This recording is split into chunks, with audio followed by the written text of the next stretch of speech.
ఉమ్మడి ఖమ్మం జిల్లాలో సింగరేణి ఎన్నికల పోలింగ్ ప్రశాంతంగా కొనసాగుతోంది. ఇప్పటివరకు 45.15% పోలింగ్ నమోదైంది. రాష్ట్రంలో ప్రభుత్వాన్ని ఏర్పాటు చేసిన కాంగ్రెస్కు అనుబంధంగా ఉన్న ఐఎన్టీయూసీ రెండోసారి సింగరేణి బరిలో నిలబడింది. సింగరేణి ప్రాంతంలో కాంగ్రెస్ నాయకులే ఎమ్మెల్యేలుగా గెలుపొందడంతో ఈ ప్రభావం యూనియన్ ఎన్నికలపైన పడే అవకాశం కనిపిస్తోంది. కాంగ్రెస్ ప్రభుత్వం సింగరేణి కార్మికులకు అండగా ఉంటుందంటున్న కొత్తగూడెం ఐఎన్టీయూసీ ఇన్ఛార్జ్ ఎమ్మెల్యే జారే ఆదినారాయణతో మా ప్రతినిధి అయ్యప్ప ఫేస్ టు ఫేస్. జిల్లా వ్యాప్తంగా సింగరేణి పోలింగ్ సర్లీ కొనసాగుతుంది. ఉదయం 7 గంటల నుండి ఓటు హక్కును వినియోగించుకునేందుకు కార్మికులు అయితే పోటెత్తే పరిస్థితి. ప్రస్తుతం మనతో పాటు అసరాపేట ఎమ్మెల్యే ఉన్నారు. ఆయన క్యాంపింగ్ కూడా నిర్వహిస్తున్నారు. అడిగి తెలుసుకునే ప్రయత్నం చెప్పండి, ఎలా ఉండబోతుంది ఈసారి ఎన్నికలు? అయితే 7వ దఫా ఎన్నికలు జరుగుతున్నాయి. గత 6 సంవత్సరాల్లో చూసాము. అందులో ఏఐటీసీ 3 సార్లు విజయం సాధించింది, ఐఎన్టీసీ 1 సారి విజయం సాధించింది. ఈసారి ఎలా ఉండబోతుంది?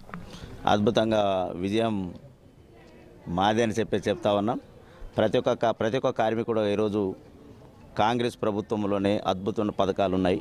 అదేవిధంగా కార్మికుల పక్షాన ఉండేటటువంటి ఏకంక ఐఎన్టీయూసీని గెలిపిస్తేనే అద్భుతంగా మన యొక్క కార్మికుల పక్షాన ఉండి ప్రతి సమస్యకి వేదికగా ఉండబోతుందని చెప్పేసి ఈరోజు కూడా అందరూ కూడా సమ్మతమై నేను ఇక్కడ ఇన్ఛార్జిగా 4 రోజులు పనిచేస్తూ ఉన్నాను.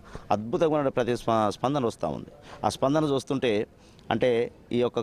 కార్మికులకి సింగరేణి కార్మికులు ఇచ్చేటువంటి భరోసా, అద్భుతమైన భరోసా. అదేవిధంగా ఒక్కొక్కరికి 250 గజాలతో ఇంటి స్థలం, అదేవిధంగా ఇంటి నిర్మాణం కట్టడానికి 20 లక్షలు వడ్డీ లేని రుణం, అదేవిధంగా కొత్త నిర్మాణాలు, ఉద్యోగ అవకాశాలు, కారుణ్య నియామకాలు, ఇవన్నీ కూడా అద్భుతమైన పథకాలని ప్రవేశపెట్టడం ఐఎన్టీసీ గెలిస్తే. కాబట్టి అందరూ కూడా కార్మికులందరూ కూడా ఐఎన్టీ పక్షాన ఉన్నారని చెప్పేసి తెలియజేస్తా ఉన్నాం. అదేవిధంగా అద్భుతమైన ప్రభంజనం కూడా ఈరోజు చూపెట్టబోతా ఉన్నాం. అంటే మొన్న బీఆర్ఎస్ పార్టీ చివరి నిమిషంలో మళ్ళీ బరిలో ఉంది. అందులో కూడా ముఖ్య నేతలు ఈసారి ఐఎన్టీయూసీలోకి చేరడం జరిగింది. ఎలా చూడొచ్చు అంటే ఐఎన్టీయూసీ ఒక్కటే ఏకదాటిగా కొట్టుకోగల శక్తి సామర్థ్యం ఉంటాయి. ఐఎన్టీయూసీ బీఆర్ఎస్తో ఏఐటీసీ కలిసారా, ఎవరు ఎన్ని కృతులు చేసినా గెలవబోయేది మాత్రం ఐఎన్టీయూసీని. మీరు ఎటువంటి హామీలు ఇవ్వబోతున్నారు కార్మికులకి? సార్ మీరు గెలుపై ధీమా వ్యక్తం చేస్తున్నారు, ఎటువంటి హామీలు ఇవ్వబోతున్నారు? అద్భుతంగా ఈరోజు గెలిస్తే 250 గజాల ఇంటి స్థలం ఇవ్వటమే కాకుండా వాళ్ళకి ఇంటి నిర్మాణానికి 20 లక్షల రూపాయల వడ్డీ లేని రుణం ఇవ్వటం, కారుణ్య నియామకాలు ఏర్పాటు చేయటం, అధునాతనమైనటువంటి హాస్పిటల్ నిర్మాణం ఏర్పాటు చేయటం, అదేవిధంగా మరి కొత్తగా ఏర్పాటు చేసినటువంటి 2 కూడా వాటిని ఓపెన్ చేయడం కూడా వాళ్ళకి భరోసా ఇస్తా ఉన్నాం.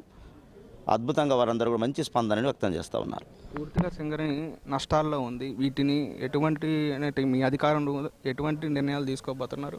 ఈ నష్టాలను ఏ విధంగా పూర్తి చేయబోతున్నారు? పూర్తిగా ప్రక్షాళన చేసి సింగరేణిలో ఉన్నటువంటి ప్రతి దాన్ని సద్వినియోగం చేసుకుంటూ నష్టాల నుండి లాభాలకు వెళ్ళేటటువంటి మార్గాన్ని అన్వేషించి ముందుకెళ్లే దశలో చేస్తూ ఉన్నాం. మొత్తం మీద ఈసారి ఐఎన్టీసీ కాంగ్రెస్ అనుబంధ సంస్థ అయితే పూర్తిగా విజయం సాధించబోతుందని కూడా ఎమ్మెల్యే జారే ఆదినారాయణ పూర్తిగా చెబుతున్న పరిస్థితి ఉంది. ఇప్పటికే పోలింగ్ సర్వే కొనసాగుతుంది. ఇప్పటికే 6 దఫాలుగా ఎన్నికలు జరిగిన నేపథ్యంలో ఈసారి ఐఎన్టీసీ అయితే రెండోసారి విజయం సాధించడం ఖాయమని చెబుతున్నారు. కెమెరామెన్ రాజుతో